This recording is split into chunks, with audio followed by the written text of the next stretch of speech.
ബി.ജെ.പിയിലെ ശ്രീ ജിതിൻ ദേവ് ചേർന്നു. ജിതിൻ ദേവ്, ഇവിടെ ഈ ചിത്രങ്ങൾ വെച്ച് എന്തെല്ലാം കോലാഹലങ്ങളാണ് ഇവർ പരസ്പരം നടത്തിയിട്ടുള്ളത്.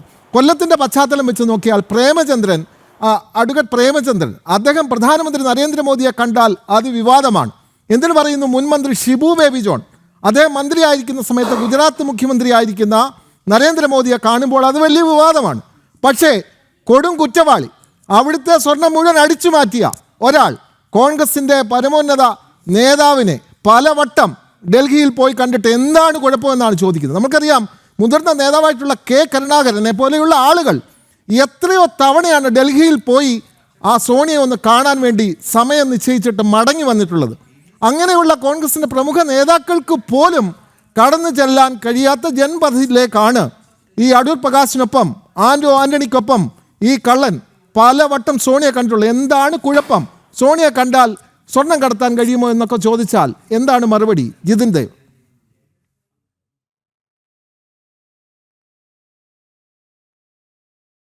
അല്ല, ശ്രീ സേനാപതി വേണു ഇവിടെ പറഞ്ഞതിനകത്ത് യാതൊരു ന്യായീകരണവും ഇല്ലാത്ത വാദങ്ങളാണ് അദ്ദേഹം ഉയർത്തിക്കൊണ്ടിരിക്കുന്നത്.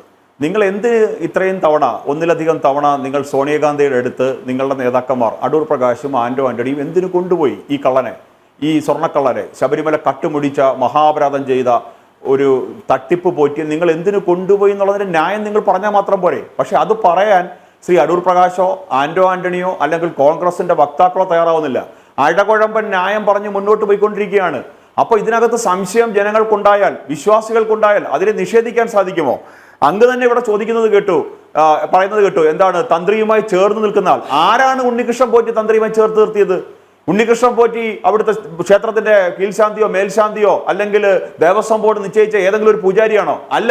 ഇത്തരത്തിലുള്ള അവതാരങ്ങൾ നിങ്ങളുടെ കാലത്തും ഇപ്പോൾ ഭരിച്ചുകൊണ്ടിരിക്കുന്ന ഇടതുപക്ഷത്തിന്റെ കാലത്തും ശബരിമലയിൽ കടന്നുകൂടിയിട്ടുണ്ട്. എല്ലാ ക്ഷേത്രങ്ങളിലും ഈ അവതാരങ്ങളെ കാണാൻ സാധിക്കും. പല വേഷത്തിൽ, പല രൂപത്തിൽ, പല ഭാവത്തിൽ, പല തരത്തിൽ നിങ്ങൾക്ക് ഈ അവതാരങ്ങളെ കാണാൻ സാധിക്കും. ഈ അവതാരങ്ങളെ അവിടെ കൊണ്ടുപോയതിൽ നിങ്ങൾക്കും പങ്കുണ്ട്. ഇന്ന് ശബരിമലയിൽ സംഭവിച്ചിട്ടുള്ള ഈ തീവെട്ടിക്കൊള്ളയ്ക്ക് നിങ്ങൾക്ക് ഒഴിഞ്ഞു മാറാൻ സാധിക്കില്ല. LDF UDF സംയുക്ത കൊള്ള സംഘമാണ് ശബരിമല കട്ടുമുടിച്ചിരിക്കുന്നത്. അതുകൊണ്ട് രാഷ്ട്രീയത്തിൽ മാത്രമല്ല, തെരഞ്ഞെടുപ്പിൽ മാത്രമല്ല, കൊള്ളയിലും ഇന്ത്യ സഖ്യമുണ്ട്. അതെ, അത് തന്നെയാണല്ലോ പുറത്തോട്ട് വന്നുകൊണ്ടിരിക്കുന്നത്. ഇവരുടെ സംയുക്ത കൊള്ള സംഘമാണ് ഈ തട്ടിപ്പ് മുഴുവൻ നടത്തിയിരിക്കുന്നതെന്ന് പുറത്തേക്ക് വരുന്നല്ലോ. നോക്കൂ, അടൂർ പ്രകാശും ആന്റണിക്കും ഒപ്പം പോറ്റി കാണുമ്പോൾ വിനോദ്, നമ്മൾ മനസ്സിലാക്കേണ്ട മറ്റൊരു കാര്യം കൂടെ ഉണ്ട്. ഏതാണ്ട് 1.5 വർഷക്കാലത്തോളം ബെല്ലാരിയിലെ MP ആയിരുന്ന വ്യക്തിയാണ് സോണിയാഗാന്ധി. 1999-2001 കാലഘട്ടത്തിൽ ശ്രീമതി സോണിയാഗാന്ധി ബെല്ലാരിയിൽ നിന്നുള്ള MP ആണ്. ഈ ശബരിമലയിൽ നടത്തിയ തീവെട്ടിക്കൊള്ളയ്ക്കകത്ത് പ്രധാന പങ്കാളികളായി നിൽക്കുന്നവർ പലരും ബെല്ലാരിക്കാരാണ്. ഗോവർദ്ധന്റെ റിഥം ജ്വല്ലറി ബെല്ലാരിയിലാണ് സ്ഥിതി ചെയ്യുന്നത്. അപ്പോ ഈ ബെല്ലാരിയിലെ ഗോവർദ്ധനും പങ്കജ് ഭണ്ഡാരിയും ഒക്കെ ഈ തട്ടിപ്പ് നടത്തിക്കൊണ്ട് പോയിരിക്കുന്നത് അതിന്റെ വാൻറ്റിക് വാല്യൂ കണ്ണുവെച്ചുകൊണ്ടുള്ള തട്ടിപ്പാണ് നടത്തിയിരിക്കുന്നത്. അല്ലാതെ 100-500 ഗ്രാം സ്വർണം ശബരിമലയിൽ നിന്ന് കട്ടുകൊണ്ടുപോയി മറിച്ചു വിറ്റ് അല്ലെങ്കിൽ ഉരുക്കി വിറ്റ കഥയല്ലത്. ഇതിന്റെ പുറകിൽ കോടിക്കണക്കിന് രൂപയുടെ ദൈവിക മൂല്യം വിറ്റഴിക്കപ്പെട്ടിട്ടുണ്ട്. ഇതിന് പിറകിൽ കോടിക്കണക്കിന് രൂപയുടെ ആന്റിക് വാല്യൂവിന്റെ കച്ചവടം നടന്നിട്ടുണ്ട്. എനിക്കറിയില്ല, പക്ഷേ ചില ആരോപണങ്ങൾ സുപ്രീം കോടതിയുടെ അന്വേഷണത്തിന് മുമ്പിലൊക്കെ വന്നിട്ടുണ്ട്. സുപ്രീം കോടതി വരെ ചില ആരോപണം വന്നിട്ടുണ്ട്. ശ്രീമതി സോണിയാഗാന്ധിയുടെ സഹോദരങ്ങൾക്ക് ആന്റിക് ബിസിനസ് ഇറ്റലിയിൽ ഉണ്ടായിരുന്നെന്നും ഏതോ ഒരു സ്ഥാപനമായിട്ട് ബന്ധപ്പെട്ട് അതിനെപ്പറ്റി ചർച്ചകളും ഒക്കെ സുപ്രീം കോടതിയിൽ ആ കേസ് വന്നിട്ടുണ്ട് പണ്ടെപ്പോഴൊക്കെ. അപ്പം എനിക്കറിയില്ല ഇതിനകത്ത് സോണിയാഗാന്ധിക്ക് എന്താ ബന്ധം, അത് പറയേണ്ടത് ബാധ്യത കോൺഗ്രസിനുണ്ട്.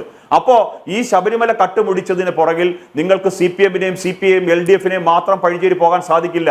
അതിനകത്ത് രാഷ്ട്രീയപരമായ ബാധ്യത നിങ്ങൾക്കുണ്ട്. നിങ്ങൾ ഈ തട്ടിപ്പ് സംഘത്തിലെ പ്രധാനപ്പെട്ട കണ്ണികളാണോ എന്ന് ജനങ്ങൾ സംശയിക്കുന്ന സാഹചര്യം ഉണ്ടാകുന്നുണ്ട്.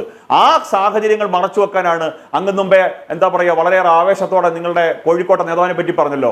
മുഖ്യമന്ത്രിക്കൊപ്പോൾ AI ചിത്രം പ്രചരിപ്പിച്ച് ഈ പറഞ്ഞ തട്ടിപ്പിനെ വേണ്ട തരത്തിൽ ഇതിനെ അങ്ങ് വെള്ളപൂശി വിടാനായിട്ടാണ് നിങ്ങൾ നോക്കിയത്. ഇപ്പൊ കേസ് മാറി വരുന്നത് കണ്ടില്ലേ?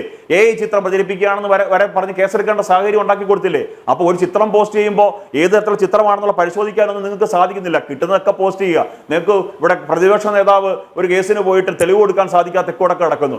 അപ്പൊ നിങ്ങൾ ഈ കേസ് അട്ടിമറിക്കാൻ വേണ്ടിയിട്ട് അനാവശ്യമായ വാദങ്ങളും വിവാദങ്ങളും ഉയർത്തി ഈ ശബരിമലയുടെ വിഷയത്തെ രാഷ്ട്രീയ മുതലെടുപ്പിന് വേണ്ടിയാണ് കോൺഗ്രസ് നടത്തിക്കൊണ്ടിരിക്കുന്നത്. പിന്നെ അങ്ങ് ഇവിടെ സൂചിപ്പിക്കുന്നത് കേട്ടു, കഴിഞ്ഞ ദിവസം കോൺഗ്രസിന്റെ മറ്റൊരു വക്താവും മറ്റൊരു ചാനൽ ചർച്ചയിൽ പറയുന്നത് കേട്ടു, സോണിയാഗാന്ധിക്ക് എന്തോ അസുഖമുണ്ടായിരുന്നു, ആ അസുഖത്തിന് പരിഹാരം ദാൻ പാതി ദൈവം പാതി, അതിനു വേണ്ടിയിട്ട് എന്താണ് ഏലസോ മന്ത്ര തകിടോ ഏതാണ്ട് കെട്ടിക്കൊടുക്കാനാണ് ഈ പോറ്റിയെ കൊണ്ടുപോയെന്ന് പറയുന്നുണ്ട്.